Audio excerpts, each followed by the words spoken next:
साडी पूरी करते आस। असां एवं पंजाबी की हालत दसणदे हां कि असां अपनी कब्रे आप ही ले लहू दे दीवे बाल। असां अपनी कब्रे आप ही ले लहू दे दीवे बाल।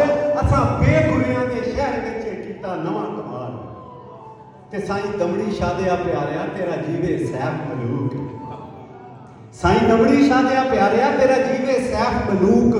साडे दीदे तरसण दीद नूं साडे दिल च उठदी हूक। सानू गुड़ती दे दे सुखन दी साडी कर दे साफ जुबान। सानू बुक्कल विच लपेट के हुण बख्शो इल्म ज्ञान। सानू गुड़ती दे दे सुखन दी साडी कर दे साफ जुबान। सानू बुक्कल विच लपेट के हुण बख्शो इल्म ज्ञान। असां राती उठ उठ पिटदे साडे पई काल